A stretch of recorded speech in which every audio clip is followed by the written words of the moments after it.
یہ تین چیزیں اس آیت کے اندر ہیں. ایک بدگمانی کرنا، دوسرے جاسوسی کرنا، اور تیسرے غیبت کرنا. اس کے اوپر اگر میں گفتگو کروں بہت طویل ہو جائے گا، لیکن یہ پورے معاشرے کے لیے زہر ہلال ہے، زہر قاتل ہے. یہاں سے سوسائٹیاں ٹوٹ جاتی ہیں، رشتے ختم ہونے لگتے ہیں.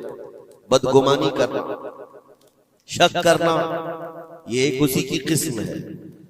ظن اس کو عربی میں کہا گیا ہے گمان، یعنی کسی کے متعلق گمان کرنا. دیکھیں دنیا میں جو چیز دکھ رہی ہے ضروری نہیں ہے کہ وہ ویسی ہی ہو. ہر چمکنے والی چیز ہیرا نہیں ہوتی، اور ہر کالی دکھنے والی چیز کوئلہ بھی نہیں ہوتی. دونوں میں بڑا فرق ہے. حقیقت کچھ اور ہو سکتی ہے، لیکن بغیر کسی تحقیق کے یا بغیر تمہیں یقین کے گمان کر لینا، یہ تمہیں بہت بڑے گناہ میں لے جائے گا، بہت بڑے گناہ میں.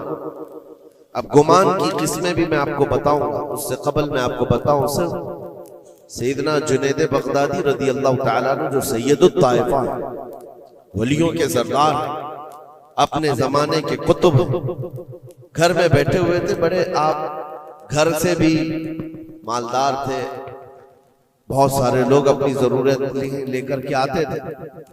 دوپہر کا وقت تھا، ایک مانگنے والا آپ کے دروازے پر آیا. آپ کو جو دینا تھا وہ دے دیتے، لیکن آپ نے اس کو خیرات دینے کے وقت دل میں یہ سوچا کہ ہٹا کٹا آدمی ہے، کما کر کھا سکتا ہے، اس کو یہ بری لت کہاں سے پڑ گئی، یہ کیسا آدمی ہے. بہرحال اس کو جو خیرات دینی تھی دے دیا. وہ بندہ چلا گیا، خیرات لے کر چلا گیا. آپ واپس آپ اپنے گھر آئے، اور جیسے ہی آپ آئے نیند لگ گئی، آپ سو گئے. آپ کے سونے کے بعد آپ نے خواب دیکھا کہ میدان محشر قائم ہو چکا ہے، حساب کتاب ہو رہا ہے، لوگوں میں نفسا نفسی کا حال ہے. فرشتے کچھ کو پکڑ کر لے جا رہے ہیں، کچھ کا حساب کر رہے ہیں. اور جب حضرت جنید بغدادی کا نمبر آیا تو دو فرشتے بہت بڑی تھال لے کر کے آئے، جس میں کچا گوشت تھا اور خون ٹپک رہا تھا. جنید بغدادی سے کہا گیا کہ یہ لو، اس کو کھاؤ. تو حضرت جنید بغدادی نے کہا کہ کیا مجھے نہیں جانتے؟ میں جنید، میں نے ایسا کون سا گناہ کیا کہ مجھے اس کی سزا یہ دی جا رہی ہے؟ فرشتوں نے کہا اے جنید، کیا اپنے مومن بھائی کے بارے میں آج دن میں آپ نے برا گمان نہیں کیا؟ جو آپ کے دروازے پر آیا اس کے متعلق آپ نے بدگمانی نہیں کی؟ تو حضرت جنید بغدادی رضی اللہ تعالیٰ عنہ بچھک کر کے اٹھ گئے، خوف کے مارے نیند کھل گئی. اور اس کے بعد بے قراری اتنی آئی کہ ہاں میں نے تو گمان اس کے متعلق غلط کیا تھا. تھوڑا سا ایسا بھی نہیں ہے کہ وہ چور ہے، ڈکیت ہے، ڈاکو ہے، یہ بھی نہیں. صرف اتنا سوچا تھا کہ ہٹا کٹا آدمی ہے، مانگتا کیوں ہے. حضرت جنید بغدادی اپنے گھر سے نکلے اس فقیر کو ڈھونڈنے کے لیے کہ جو میرے گھر آیا تھا. اور اس کے بعد ڈھونڈتے ہوئے اس کے پاس پہنچ گئے. جا کر کے اس سے معافی طلب کی. کہا کہ آج تو جو گھر پر آیا تھا میں نے تیرے متعلق یہ گمان کیا تھا کہ تو ہٹا کٹا آدمی ہے اور مانگ کر کھا رہا ہے. تو اس کے بعد اس شخص نے جو جواب دیا وہ حیرت میں تھا. میرے عزیزوں، نہ وہ فقیر تھا، نہ ہی وہ کوئی کمزور اور مجبور تھا، بلکہ اللہ کے ایک ولی تھے جو ان کے امتحان کے لیے آئے ہوئے تھے. حضرت جنید بغدادی رضی اللہ تعالیٰ عنہ کو اس سے زیادہ مال انہوں نے لوٹایا اور کہا اے جنید، تیرے مقامات کو اگر کوئی چیز ختم کرتی ہے تو مومنین کے متعلق بدگمانی کر. اگر تو آج یہاں نہ آتا تو تیرے مقامات روک دیے جاتے. آگے تم نہ معرفت و طریقت کے راستے پر بڑھ سکتے، کیونکہ یہ مرض ہے، یہ بیماری ہے. اس بیماری نے تو ہمارے معاشرے کو خراب کیا ہوا ہے. بدگمانی سے بچو. یہاں تک کہ لوگوں نے بہت جلدی اپنے دماغ پر یقین کر کے فیصلے بھی لے لیے ہیں. آپ مثال کے طور پر کسی گھر سے کوئی نکل رہا ہے اور آپ نے فوراً یہ گمان کر لیا کہ یہ اس گھر میں بدکاری کرنے کے لیے گیا تھا. آپ کی نیگیٹیوٹی جو ذہن میں تھی آپ نے گمان کیا اور اس پر یقین کی مہر بھی لگا دی.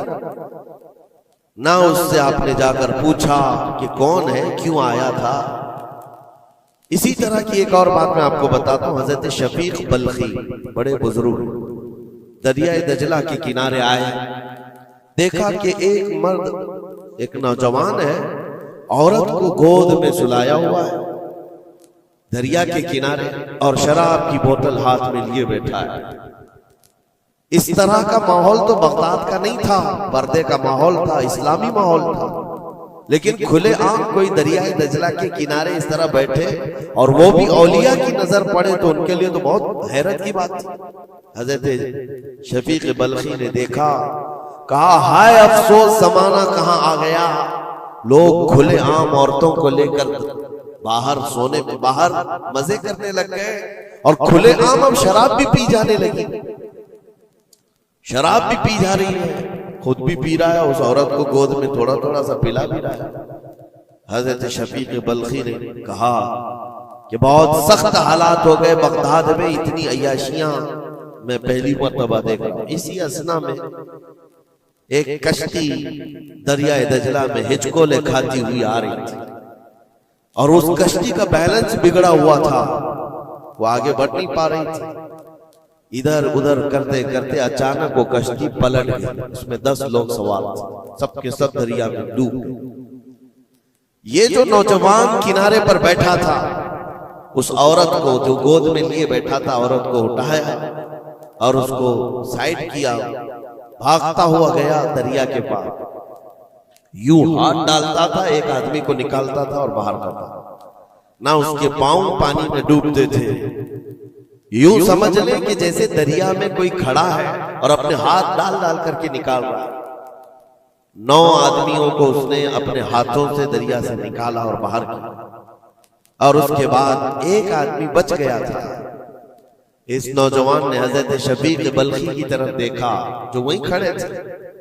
کہا کہ اے شفیق بلخی، میرے بارے میں بہت کچھ تم نے سوچا دل میں، 9 تو میں نے نکال دیا، ایک آپ نکال دیا. یہ جو جان بچایا ہے میں نے، اور رب تبارک و تعالیٰ نے فرمایا جس نے کسی ایک کی جان بچائی اس نے پوری کائنات کی جان بچائی، پوری دنیا کی جان بچائی. میں نے تو 9 کو بچایا، آپ ایک بچاؤ. آپ نے فرمایا اس سلسلے میں بعد میں بات کریں گے، پہلے اس آدمی کو بچا لو، اس آدمی کو بچا لو، میں تم سے التجا کرتا ہوں. اس نے 10ویں کو بھی بچایا. اس کے بعد حضرت شفیق بلخی کے دل میں احساس ہوا کہ میں نے غلط جگہ گمان کیا. یہ کوئی عام آدمی نہیں ہے، عام انسان نہیں ہے، اس کے متعلق میں نے کیا کیا دل میں سوچ لیا، کیا کیا گمان کر لیا. تو آپ کی آنکھوں میں آنسو آ گئے اور کہا کہ مجھ سے بڑی خطا ہو گئی، مجھے معاف کریں. لیکن آپ کو اللہ نے یہ طاقت دی ہے کہ آپ دریا پر کھڑے ہو کر انسانوں کو بچا تو رہے ہیں، لیکن یہ کیا ہے جو کنارے پر بیٹھ کر کے کھلے عام ہو رہا ہے؟ کنارے دریا کے بیٹھ کر یہ کھلے عام کیا ہو رہا ہے؟ اس نوجوان نے کہا شفیق بلخی یہ بھی میں بتاتا ہوں، وہ گود میں پڑی ہوئی عورت کوئی عام عورت نہیں، میری معذور ماں ہے، بیمار ہے، اور اس کو دریا کے کنارے لانے کا حکیموں نے حکم دیا. اور میرے ہاتھ میں جو بوتل ہے یہ دوا کی بوتل ہے، اس کو ہر آدھے گھنٹے پر پلایا جاتا ہے. میں بھی پیتا ہوں اور میری ماں کو پلاتا ہوں. صرف علاج کی غرض سے میں یہاں پر بیٹھا ہوا ہوں. اور آپ نے اپنے دماغ میں کیا کیا سوچ لیا کہ بغداد تباہ ہو گیا، عیاش ہو گیا، نوجوان عورتوں کو لے کر آ کے بیٹھنے لگ گئے، شراب پینے لگ گئے.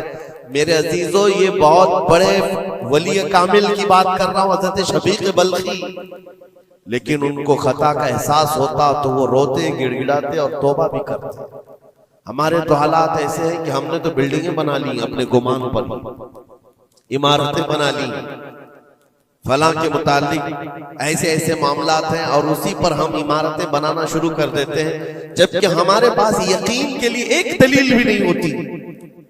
میرے عزیزوں، بدگمانی سے بچنے کے لیے قرآن کہتا ہے یا ایھا الذین آمنوا اجتنبوا کثیرا من الظن، اے ایمان والو زیادہ گمان کرنے سے بچو، حرام ہے اور کبیرہ گناہ ہے.